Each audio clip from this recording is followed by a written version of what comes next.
Amigo y amiga que me escucha, te damos la bienvenida nuevamente a Púlpitos Reformados. En esta noche, en el programa de hoy, el tema de hoy, como dijimos, la suficiencia de las Sagradas Escrituras. Te invitamos a que tomes tu Biblia, la palabra de Dios, y busques Segunda de Timoteo, capítulo 3, versículos del 16 al 17. Segunda de Timoteo 3, 16 al 17, y le pedimos a la hermanita Norcari que haga la lectura. Así lee la palabra de Dios. Toda la Escritura es inspirada por Dios y útil para enseñar, para redarguir, para corregir, para instruir en justicia, a fin de que el hombre de Dios sea perfecto, enteramente preparado para toda buena obra. Amén. Amén. La suficiencia de la Sagrada Escritura. Un pasaje muy rico, muy importante de lo que es la palabra de Dios. Es útil. Y esa utilidad, esa palabra es muy importante para el tema de hoy. Hermanos, en esta noche vamos a estar tocando este tema. Hay una que habla de la necesidad, ¿verdad?, de que nosotros entendamos lo que significa la palabra de Dios en nuestra vida. La base de todo esto, el dilema de todo esto es que Dios está ahí y Dios no está callado. Dios ha hablado a su pueblo. A Dios le interesa comunicarse con nosotros de la manera que le interesa comunicarse. Porque la Escritura nos habla, ¿verdad?, de dos maneras que Dios habla. Nos habla a través de la creación, eso es lo que le llamamos la revelación natural o general. Y nos habla a través de la revelación especial que está en las Sagradas Escrituras. Solamente en las Sagradas Escrituras. No hay más revelación que no sea la de las Sagradas Escrituras. Amén.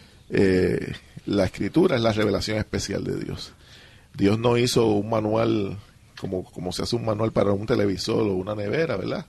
Dios hizo de manera orgánica, a través de los tiempos fue hablando a su pueblo. En el origen hablaba de manera directa y paso a paso fue hablando a través de hombres escogidos. De una manera coherente también, es importante, porque muchas veces creemos que es de maneras místicas y la realidad es que el Señor siempre escogió la manera correcta para hablar con su creación. Somos seres que necesitamos comunicarnos, por ende, eso lo traemos de Él porque somos de a su imagen y su semejanza. So, tenemos esa necesidad de comunicarnos y esa necesidad Él la cumple con su palabra para que lo entendamos. No es algo inentendible o esotérico. Sí, que muchas veces apelamos entonces a unas cosas que realmente no son coherentes. Y nuestra necesidad de ser coherente viene, como dice George, porque somos innatamente creados a imagen y semejanza de un Dios que entonces emana la coherencia. Nosotros todos usamos lógica o la razón y también tenemos la moral en nuestro corazón. Y eso corre por las venas de los seres humanos. Ahora, yendo un poquito para atrás en el punto dice, es necesaria la revelación de Dios. Es la base por el cual entonces nosotros podemos justificar por qué entonces usamos la razón y la moral para todo lo que hacemos en nuestro sistema. Porque si no, no tenemos una justificación. Y si Dios habló, tenemos de parte de Él una fuente de autoridad. Porque sería algo terrible que no pudiéramos tener, que tengamos un entendimiento de que esto que está aquí, la realidad que vivimos, habla de que alguien algo hizo esto de una manera coherente y que no tengamos forma de comunicarnos con ese alguien. Exacto. Y entonces, pues, al Dios hablar, también se constituye en la forma autorizada de nosotros entender qué es lo que Dios quiere para nuestras vidas. Es bueno mencionar también, Jaime, es bueno mencionar el hecho de que si, como se dijo en un principio, Dios le habló directamente, por ejemplo, a Adán. Cuando Adán cae en pecado, Dios escogió, como estaba mencionando muy bien Jaime al principio, escogió unos hombres para recibir ese mensaje de manera directa. Esos hombres los conocemos principalmente se estableció un sistema patriarcal que luego fue poco a poco sustituyéndose por los profetas, y cuando se desarrolla el canon o la escritura, pues caemos en esa revelación especial, porque vamos a necesitar de algo para poder entender ese mensaje de Dios a través de su palabra. Y eso lo vamos a discutir un poquito más adelante. Y de lo que se trata el tema de hoy es de si eso que Dios reveló de sí mismo es suficiente para nosotros. Y en esta noche vamos a hablar, le vamos a pedir al hermano Jeremy que nos hable de un aspecto de la revelación, que es la inspiración. La inspiración, uno de los puntos es por causa del pecado, Dios ya no se comunica de manera directa. Uno de los puntos que enfatiza mucho la Escritura es la fragmentación que ocurre cuando Adán peca. Y entonces todos nosotros, los seres humanos, heredamos ese pecado en nuestra sangre, que corrompe la naturaleza del ser humano por completo. No es absolutamente completada la maldad consumida, sino que corrompe en su base todas las facultades que tiene el hombre. Cuando antes de eso, Dios se comunicaba, como dice el hermano Carrasquillo, de manera directa con Adán. O sea, nosotros somos una raza de comunicación. Si no estamos en comunicación, no nos desarrollamos como seres humanos. ¿Y de dónde sale esa necesidad? Es porque Dios nos creó de esa forma. ¿Cuál es el peor castigo del hombre? Encerrarlo y dejarlo sin comunicación, para ver cómo se degenera todas las capacidades de los seres humanos. Pues porque Dios, como es un Dios de relaciones, como el Dios que tenemos en la Escritura, por ende los seres humanos somos seres de relaciones. Y a base de eso es que nos desarrollamos. Y esa es la forma y punto. No hay otra manera.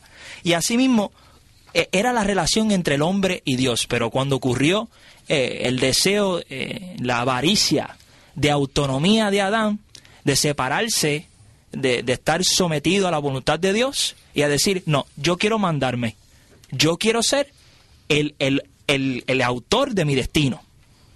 Y cuando ocurrió eso, Adán cae en pecado, entonces se somete a otra autoridad, porque nosotros siempre vamos a estar en servicio a una autoridad, no importa lo que pase. Ahora, Adán sirve al pecado. ¿Y qué pasa? Esa desobediencia se parte. Y por eso que entonces la comunicación directa, entonces deja de ocurrir. Y va poco a poco, pues entonces, como dijeron los hermanos, Dios va escogiendo unos profetas. Y Dios va escogiendo a quién hablarle. Y no sé si el otro hermano quiere añadir algo ahí en ese punto. Muy importante que en esa inspiración no solamente la escritura es inspirada en su origen, o sea, sino que también el objetivo de la escritura es un objetivo que está cargado de la inspiración de Dios. Dios tiene un propósito para con esa revelación especial, y Él inspiró también ese propósito. Y en la lectura que hicimos, ¿verdad?, que se nos habla de que toda la escritura es inspirada por Dios, nos habla de toda una serie de cosas importantes de por qué entonces, de manera práctica, Dios trajo la escritura a nuestras vidas. Amén. En muchos sentidos, la gente siempre apela a autoridades, pues si esto es así, esto funciona, pues yo me voy a dejar llevar por esto. Eso es pragmatismo. Es un pragmatismo. Sí. Es utilitarismo, si me es útil, si funciona, pues yo lo utilizo. Pues entonces es correcto. ¿Tú me entiendes? Si funciona, pues es correcto. Y la palabra de Dios, no nos cabe la menor duda que funciona. Uh-huh. El dilema se da cuando queremos que la palabra de Dios funcione según lo que nos interesa. Lo que nosotros queremos. Claro. Sí. Ahí se da el dilema con la palabra de Dios. Que realmente, ¿qué es lo que estamos haciendo ahí? Insertando nuestra naturaleza pecaminosa para que la palabra funcione para nuestros propósitos. Y nosotros en nuestra propia autoridad, que volvemos a o peor aún, cuando cogemos o tomamos de la palabra, de la Biblia, aquellas cosas que nos convienen, sincretizamos, que es un pecado. Es un pecado. Porque eso es idolatría. Sí. Estamos creando un documento que sea favorable a lo que pensamos, a lo que queremos establecer o pensar y creamos un Dios a nuestra imagen y semejanza. Y punto. Y George, ¿qué significa la suficiencia? Mira, eso es una pregunta bien importante, porque a veces nos equivocamos y pensamos que la suficiencia de la Escritura es que mi profesión es programador, pues yo voy a ir a la Biblia y yo voy a buscar cómo yo voy a hacer este próximo código que la compañía necesita. La realidad es que no es así. Siempre las Escrituras contienen lo suficiente para su propósito. Igual es su propósito, llevar al hombre o llevar al hombre por el camino de la fe y todo lo que es pertinente a salvación. Amén. La sola escritura o la suficiencia de la escritura no es o no pretende ser una fuente de todo, o sea, una guía para distintas cosas. Simplemente es asuntos pertinentes a la fe, lo necesario que yo necesito y cómo fundamentar todo lo que yo hago en mi vida como creyente. Esa es mi base. Amén. Y mi autoridad. Y para luego desarrollar los demás conceptos, porque todo lo que él dicho afecta todas las áreas de la vida, sea de tu trabajo, tu familia, todo lo que tú vayas a desempeñarte como ser humano y creación de Dios, esa base de salvación, de fe, afecta todas esas áreas. La Escritura nos muestra la voluntad de Dios en aspectos generales, ¿verdad? Pero también nos muestra la voluntad de Dios para nuestra vida en particular, para decisiones específicas de nuestra vida. Y uno de los puntos al que más apelan personas que buscan darle la vuelta a la suficiencia de la Escritura es el hecho de que hay cosas que no están en la Biblia que yo necesito saber de manera específica. Y entonces pues se convierte de alguna manera también en un reto, porque no fue el propósito de Dios que nosotros tuviéramos revelación específica para nuestra vida, de con quién me voy a casar, en qué voy a trabajar, en qué voy a invertir mis recursos o mi tiempo, diferentes cosas que le preocupan al ser humano, pero la palabra de Dios tiene sabiduría práctica. Amén. De tal manera que si yo consulto la palabra de Dios, desarrollo una mente o una visión de la realidad según Dios, y evito los llamados atajos de buscarle formas raras de vivir la vida según mejor me parece, sino que la Biblia, por ejemplo, si usted va a Proverbios, usted va a ver sabiduría práctica para vivir la vida día a día. Si usted va a Eclesiastés, también va a tener sabiduría práctica en el área filosófica, ¿verdad? Porque le ayuda a entender mucho la realidad en que vivimos, y así, cada uno de los libros de la Biblia tiene una bendición que trae a nuestra vida en conocimiento. Jaime, no, lo que iba a decir rápido es que a mí me es insólito la cantidad de cristianos que hay en busca o en espera de tomar decisiones cuando ni siquiera han tocado su Biblia. Exacto. Para filtrar cómo tomar esas decisiones. Sí. Muchas veces, y lo he oído mucho de parte de jóvenes, más o menos de mi edad, que dicen, no, es que estoy esperando por la indicada, estoy esperando por distintas cosas, decisiones que tenemos que hacer en el diario vivir. Comienza por saber, un ejemplo como lo que es el encontrar pareja o el encontrar la persona indicada. Comienza por que el Señor no quiere que tú estés en yugo desigual. Yo quería abundar en algo. Cuando se estaba hablando en términos generales respecto a que quizás dentro de tu área profesional, George, no existe una dinámica bíblica o una instrucción en particular. Sin embargo, te da unos conceptos y unos preceptos generales en términos de cómo tú conducirte dentro de tu trabajo para alcanzar el mayor logro, y cómo tú vender esa posición como cristiano, y digo vender en el sentido práctico, esa posición como cristiano para que otros vean en ti el trabajo que esa palabra que Dios está haciendo en esa área. Una de las cosas que quería añadir, siguiendo la línea de Carrasquillo, es que, mira, por ejemplo, en mi área de trabajo es algo mecánico, industrial, pero dentro de esa actividad industrial yo tengo que ser íntegro en todo lo que yo haga. Sí. En el conteo que yo haga de diferentes materiales que yo brego, yo tengo que ser íntegro, y si no soy íntegro, mira esto, estoy violentando los valores de la compañía. ¿Tú ves? Y entonces en la Escritura tenemos base para ser íntegro. Ok, ahí tú vas a un tema que es bien importante, y es la pertinencia de las Escrituras para el día de hoy. Las Sagradas Escrituras fueron escritas hace ya más de 2000 años por lo menos, el Nuevo Testamento.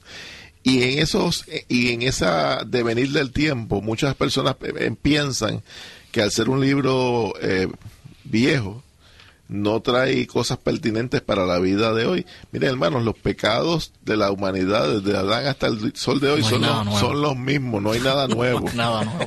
O sea, se visten diferente, eso es todo. La condición del hombre, la miseria del hombre es la misma. Ujú.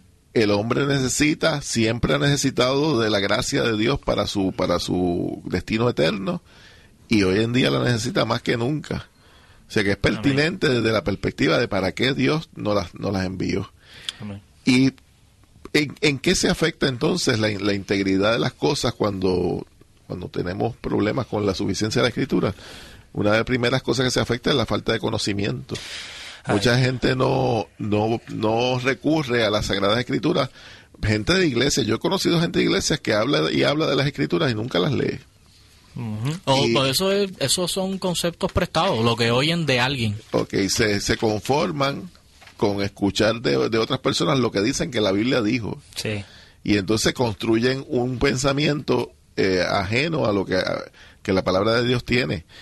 En la palabra, particularmente en Marcos 12:24, Jesús diciéndole, ¿verdad?, a los saduceos en aquel momento.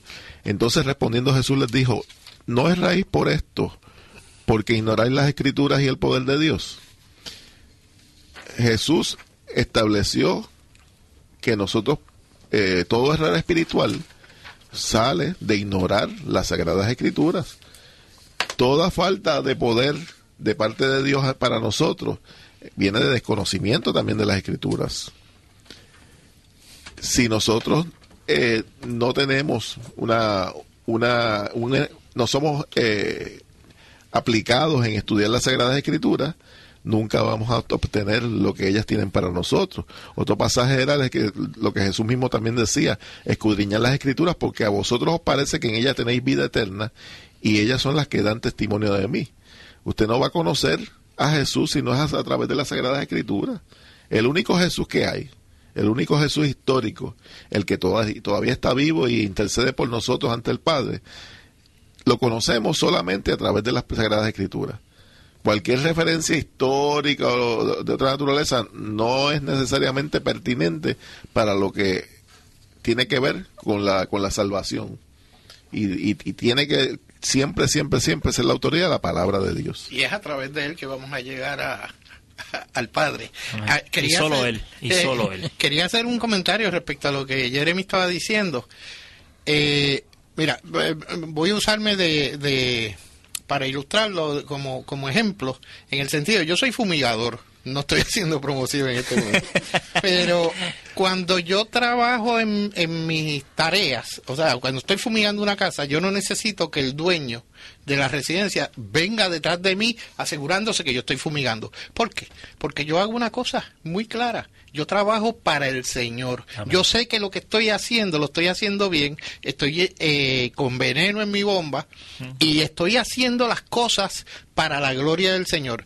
No estoy, o sea, por eso es que yo no creo en el trabajo secular. Yo entiendo que todo lo que tú hagas para la gloria de Dios, en cualquier etapa de tu vida, es para la gloria del Señor. Si no, mira, no lo hagas. Sí, y eso va a ser para la gloria de Dios, en el sentido de que todo lo que nosotros definimos moralmente bueno en lo que corre en nuestra sangre, como la integridad, como el no dar falso testimonio, como esas cosas, eso viene de la Escritura. Y eso corre por nuestras venas naturalmente, porque somos imagen de Dios. Sí, porque ya Dios lo llamó bueno. Exactamente. Ya Dios hizo el estándar. Si no, nosotros no tuviéramos conocimiento de esas cosas. No hubiera línea donde comenzar. Y el que ignora la moralidad bíblica se cae. Bueno, es que la base de todo es que Dios nos creó. Amén. Y desde esa perspectiva, Dios escribió en nuestros corazones lo que es bueno y lo que es malo. Exacto.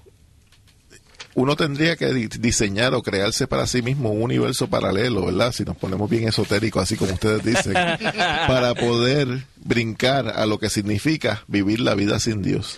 Nosotros cosechamos constantemente, nuestra sociedad cosecha constantemente los resultados de vivir la vida sin Dios. Exacto. La gente sigue buscando, sigue estudiando, sigue analizando cuál es la razón de por qué estamos envueltos en tantos problemas. Lo único que tiene que hacer es un ejercicio bien sencillo. Mire hacia atrás unas décadas y mire aquellas épocas en las que el cristianismo era el estándar más alto de las cosas, en que la gente todavía, aún el impío, sabía que el Dios que está ahí tiene unas normas. Y en esas épocas, usted puede ver de que la construcción social era más trabajada, había menos males sociales que los que hay ahora, la gente tenía un concepto de la moralidad más alto. Hoy en día, salga a la calle y busque cuál es el concepto de moralidad de la gente, y nada o la mayoría de las cosas no funciona alrededor de la verdad de Dios. Porque estamos sufriendo las consecuencias de vivir en una sociedad post-cristianismo, post-cristiana. Pero aún así, donde negamos verdades bíblicas, nos es imposible vivir sin robar de conceptos bíblicos. Pasamos entonces a las preguntas bíblicas. Tenemos una pregunta aquí, ¿hasta dónde la suficiencia de las Escrituras puede estorbar los planes de Dios? Si yo entiendo bien la pregunta, es que la persona que está oyendo el programa ha identificado que la suficiencia de las Escrituras no es suficiente. Es el hecho de que cuando apelamos a la sola Escritura, a la sola palabra de Dios, pues entonces podemos estar estorbando los planes de Dios. Eso es imposible, hermano. O sea, es imposible que la palabra de Dios estorbe los planes de Dios.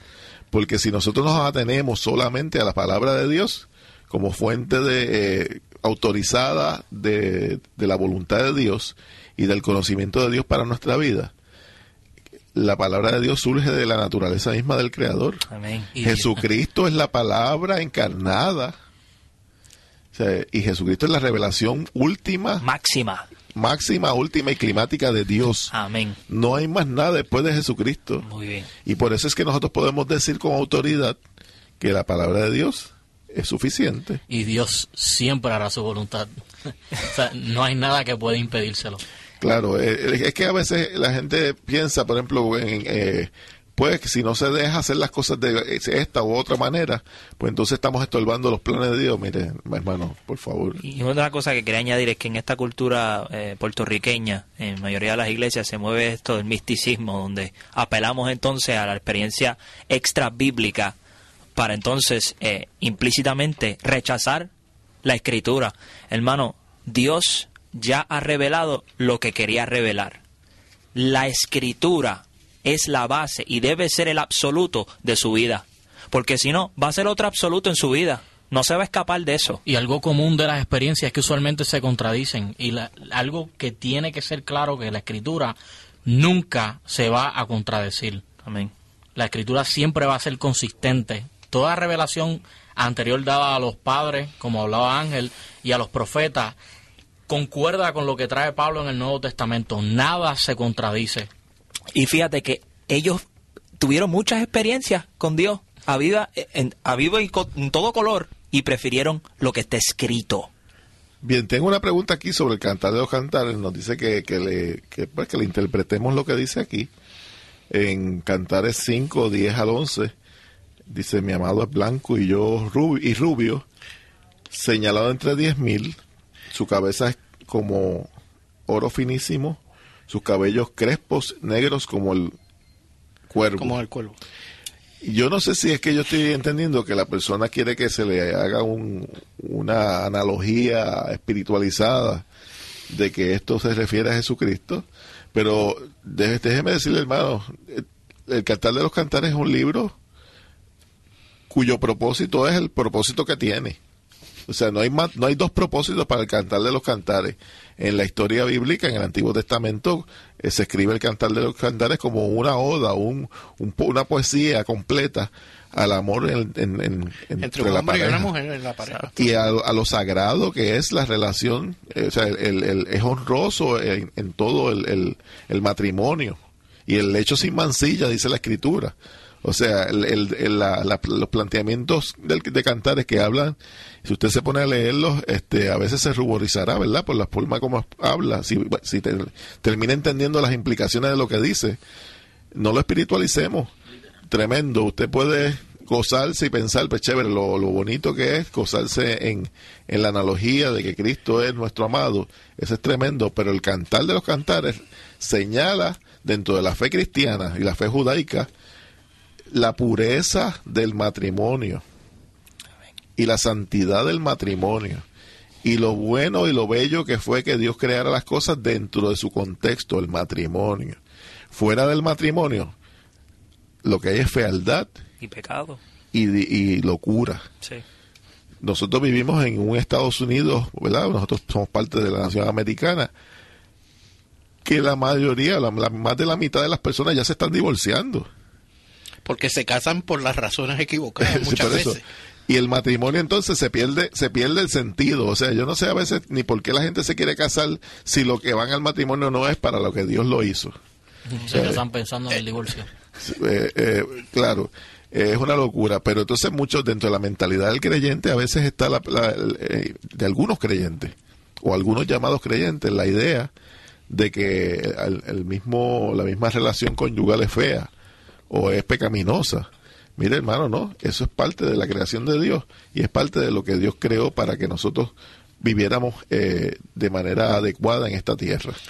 Es bueno señalar, Jaime, que quizás la persona, el hermano que está llamando, encuentra en el versículo 11, su cabeza es oro fino, sus cabellos son ondulados, negros como el cuervo. Pero tenemos que hacer referencia al versículo 10, o sea, en realidad el pasaje no se está contradiciendo en el sentido de que ella lo que está señalando, es que su amado sobresale entre todas las personas precisamente por el amor que ella siente hacia esa persona en particular. Entre 10,000, 100,000, o sea, no hay contradicción alguna. Oro fino se refiere a algo, no porque sea amarillo o rubio, o sea, es que es fino como el amor que ella siente por ese ser. Y también quería añadir que, mira, cada libro se interpreta según su género literario. Amén. Usted no puede sacar doctrina de un libro que es poético, al igual que los proverbios. Imagínense si cogemos todos esos consejos generales y hacemos una doctrina de eso. Los proverbios no son ley, sino ellos mismos se contradijeran.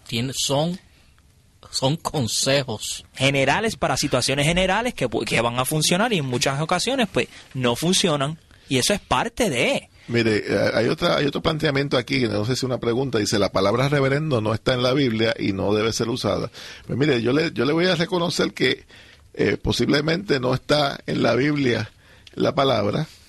Le voy a reconocer también que durante mucho tiempo yo pensé parecido a lo que usted está pensando, porque el concepto de reverendo se me parecía como a una expresión de que hay un hombre más especial dentro de la congregación, y es todo lo contrario. La expresión reverendo es aquel que reverencia a Dios, que lleva a reverenciar, que lleva al pueblo a reverenciar a Dios. Cuando hablamos de reverendo no estamos hablando para nada, no tiene nada que ver con una expresión de grandeza de un hombre. Todo lo contrario, es aquel que humildemente lleva al pueblo a reverenciar a Dios. Y aquella persona, particularmente el que usa la palabra reverendo, es aquella persona que es el anciano docente, el anciano que se preocupa porque la palabra de Dios se lleve el conocimiento de la palabra de Dios de manera más profunda. Y la palabra de Dios misma nos dice que debemos tener en doble estima a los que enseñan, a los que nos traen la palabra de Dios. Y en ese sentido, los pastores que han estudiado de manera completa para poder traernos la palabra de Dios de manera expositiva, merecen tener un título que simplemente de lo que habla es de la humildad de aquel que lleva al pueblo a adorar a Dios. Bien, tenemos aquí otros planteamientos, ¿verdad? Pero hay preguntas que son un poco repetitivas. Seguimos entonces con el tema de esta noche. Una de las cosas que estaba sobre el tintero que estábamos hablando era que Cristo mismo... la única forma de conocerlo es a través de la Sagrada Escritura. En Hebreos 1 hay un pasaje muy importante para el tema de la revelación. Y nos dice, lo hemos leído aquí en este programa innumerables veces y lo volvemos a leer.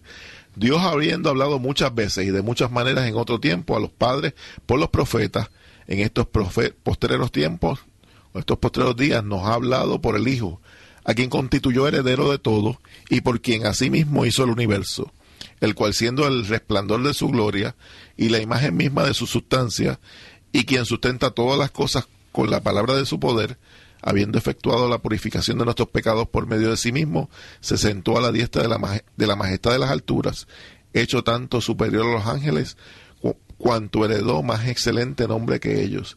Cristo es la revelación final de Dios. Amén. Después que Dios envió a su Hijo, que es la palabra encarnada, el Hijo, el Verbo, a Dios no le interesa decirnos nada más. Dios no está preocupado por decirnos nada más. Dios ya nos dijo todo lo que había que decir de la manera que tenía que decírnoslo. Y si usted piensa que lo que Cristo hizo en la cruz no es suficiente, perdóneme. Hay un problema. Tenemos un problema. Y realmente, yo lo estoy diciendo de manera un poco sarcástica, ¿verdad? Pero esa es la verdad. Cuando usted dice que la palabra de Dios no es suficiente, cuando usted apela a otras autoridades o a otros recursos extrabíblicos, usted está diciéndole a Dios que lo que Él dio no es suficiente. Y lo único que necesitamos ahora mismo, y lo más importante que necesitamos de la palabra de Dios, es a Cristo como nuestro único Señor y Salvador. Me refiero inclusive a 2 de Timoteo 3, 16 y 17, donde comienza el pasaje diciendo: toda la escritura, no dice una parte, no dice este párrafo, no dice aquel párrafo, no dice este libro o el otro libro, es toda la escritura. Es inspirada por Dios y útil para enseñar, para redarguir, para corregir, para todas las cosas que son aplicables a lo que Dios quiso decirnos, y es suficiente. No es necesario otra revelación o que el Señor me hable. Oiga, porque si el Señor me habla, eso es digno de que esté en la palabra. Ese es parte del problema. Del problema, del dilema que tiene todo esto. Y quería añadir a lo que usted estaba diciendo, Zapata, que cuando una persona entonces cuestiona la escritura, como usted dijo, apela a otras autoridades, y ¿sabe qué? Usted está creyendo en la suficiencia de la otra autoridad, porque de eso entonces tú estás derivando lo que usted considera que es la verdad para cuestionar la que estamos planteando. Restándole credibilidad a la Biblia. Y lo estás haciendo a otra cosa que no puede dar justificación de todas las cosas que tú usas como ser humano. Bien, no nos queda mucho tiempo del tema, ¿verdad? Pero vamos a tratar de seguir. Quizás la semana que viene vamos a tener que continuar porque queda mucho por decir de este tema, más allá de lo que ya hemos dicho. Muy importante que la palabra de Dios o la iglesia se levanta o se cae sobre lo que significa la suficiencia de la palabra de Dios, la suficiencia de las Escrituras. La iglesia nace de las Escrituras. Ahí vamos al viejo adagio de ¿quién vino primero, el huevo o la gallina? ¿Quién vino primero, la palabra o la iglesia? Hay expresiones eclesiásticas, ¿verdad? Iglesias que tienen como norte de que ellos son las que originaron la palabra, como la iglesia, que el catolicismo romano establece que la palabra nace de la iglesia. No es todo lo contrario. En la palabra misma se nos dice que nosotros somos renacidos, no de simiente corruptible, sino de incorruptible por la palabra de Dios que vive y permanece para siempre. Es 1 de Pedro 1:23. La iglesia nació de la palabra de Dios. Y eso es importantísimo para el tema que estamos dando, la suficiencia. O sea, la iglesia está para que la palabra de Dios la juzgue, no para ella juzgar la palabra de Dios. La iglesia no puede interpretar la palabra de Dios. ¿Usted sabía eso? La palabra de Dios se interpreta sola. Amén. En la palabra de Dios hay principios que nos permiten entender de ella misma cómo se interpretan las cosas. Una exégesis o una hermenéutica adecuada, un estudio, un análisis adecuado de la misma palabra, hace conclusiones dentro de la palabra de Dios que no tiene que ver nada con lo que siempre se dice de que no, eso depende como uno lo interprete. No depende como uno lo interprete, porque nosotros no podemos, nuestro pecado no nos permite interpretar bien la Escritura. Los hombres de Dios que han logrado descifrar cosas en la Escritura, bien, la han descifrado a base de la misma palabra de Dios. Amén. Y utilizando como principio que la palabra no se contradice. Es la cosa. Amén. Y otra cosa era, añadiendo, como estamos en el mes de la Reforma Protestante, ese era uno de los principios que establecieron los reformadores, que era la Escritura, interpreta la Escritura. Usted ve, si no está claro de algo en la Escritura, se va a repetir en otro lugar, y puede comparar, y puede concluir, Y puedes comparar tu interpretación, si es subjetiva o si es entonces exegética. Y como muy bien dice George, comenzamos con esas premisas de que la palabra de Dios es consistente, coherente y no se contradice. Y en la palabra hay un planteamiento que dice el Señor: mi pueblo perece por falta de conocimiento. Un conocimiento adecuado de la palabra de Dios nos va a ayudar a vivir la vida como conviene, como le agrada a Dios. No es que mi pueblo perece por falta de emociones, o mi pueblo perece por falta de experiencia, que son los recursos a los que se apelan aquellos que no creen en la suficiencia de la Escritura. Es a través de el conocimiento sistemático de la palabra de Dios que el pueblo puede vivir de la manera que Dios ha provisto para que se viva. Solo la Biblia tiene explicación suficiente para el origen y destino de los hombres. Solo ella explica la razón de nuestra grandeza y nuestra miseria. Dios todo lo que creó bueno y nosotros pecamos. El vacío que se crea cuando hay ignorancia de las Escrituras nos deja expuestos a nuestra naturaleza pecaminosa. Nosotros no dependemos para nada de nuestro pensamiento pecaminoso para estar bien con Dios. Dependemos de la Escritura. Dios te bendiga, hermano. Dios te bendiga a ti y a tu familia y a tu congregación, y que la paz de Dios esté siempre contigo.